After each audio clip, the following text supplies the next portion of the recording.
Hello, Gary Hernandez here, and welcome to Cane Self-Defense with Master Gary Hernandez. Today I want to talk a little bit about footwork. Now, footwork is very important when it comes to self-defense. It is. Now, if you have to use your cane for momentum, you have a disability, you have to use it for balance, I'm going to show you a way that you can help yourself move a little bit better. Especially if you have to kind of try to move as quickly as you can, left, right, forward, backwards, or at an angle. Because in your directions of movement in self-defense, it can be forward, it can be backwards, it could be left, right, diagonal, forward, and diagonal backwards. So you have a lot of different directions you may have to go in a pinch. Now, if you don't have to use your cane for mobility, you want to practice as you step, moving and having your cane up. One of the reasons you want to be able to step and move, because if you're doing a block, you don't want to stand still sometimes and just take a power block. And you may have to step back and get into a good, decent stance to block somebody with some power. If you've got a large individual stepping forward, bearing down with a punch, you don't want to sit here and try to block it this way or some kind of block where your body's still here. You want to try to get this off center line so you don't get barreled through. So and again, if you don't need to use the cane for mobility or balance and you can move on your own pretty good, then you can step and you can block and you can counter. But let's say I have to use my cane, to get some movement. Well, one of the things you can do, and I've seen a lot of people, they use their cane for balance. Now, they have their cane and they put support weight down on it, and then they'll move. Like they're walking, they'll move, and they'll bring their cane, and that's great. It helps them move and go forward, backwards, left, right. But if you got to pick it up a little bit, there's a way to do that just to give you a little bit more of a little more speed. One of them is I'm going to use it to propel me. Now, I'm going to take my cane. Let's say I need to go to my left. I'm going to angle it a bit.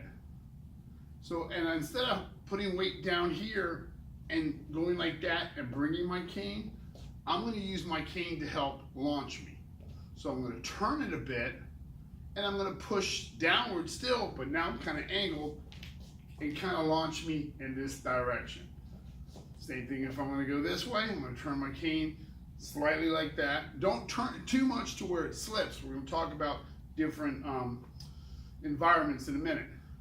But I'm going to turn it, push off, and move. So I'm kind of like pushing and propelling myself. It's giving me kind of like a kickstart in that direction. I can even go backwards, turn it, push, and bring myself backwards. And I can even go forward by angling it forward a bit, pushing, and kind of pushing myself.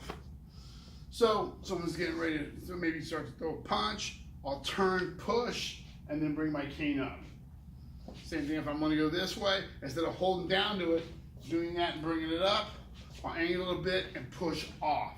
So I'm pushing off my cane, getting me to move in different directions. Footwork's very important, so work that a bit. Have your cane here, push down, 1, 2, and bring it up. Angle it a bit, push, 1, 2, and bring it up. You can even push and then turn. You want to turn around, you can simply put it here, push, and then turn your body. So practice that by angling it. Don't go too much. Understand, first thing you want to do is check what kind of tip you have. Some canes have a standard tip, some have a real small one. Some people have the ones with the three kind of on the it's 3 different tips that are attached. So you may have different ones. Some have canes that have a swivel thing, so that might help you also. So check your cane out real well before you do that. Now, when you practice this technique, understand you got different kind of environments. Let's say we're inside. You have anything from carpet of different kinds, different thicknesses, to tiles, because you could be in a kitchen, bathroom, and the tiles can get slippery. You have more of a rougher tile, a smoother tile. You could have even cement and concrete. It could be in your garage. So now you have a concrete-based area. You also have outside environments. You have concrete, you have asphalt, you could be in dirt, sand, gravel, you could be on grass. All those environments out there can get wet and slippery. So you want to practice very carefully. So when you're outside, if you're in dirt and you push down, make sure that you're not going to slip or nothing. Same thing when you're on grass. So definitely practice in different areas. Practice it on grass. Take your time, be careful. Practice it on concrete. Practice it on carpet, on tile. So take your time, work those techniques. Remember, cane is down. I'm going to push off to my left, I angle it a bit, and boom, and then practice bringing it up.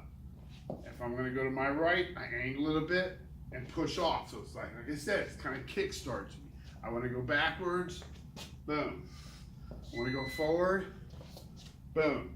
So practice that with your cane. Practice your footwork. Angle it, not too severe where it slips. So hopefully that helps. Footwork's important. Check your cane first, like I said. See what kind of tip you have. Work different in areas, different environments, and see how well you do. Take it slow, and then gradually pick it up a little bit.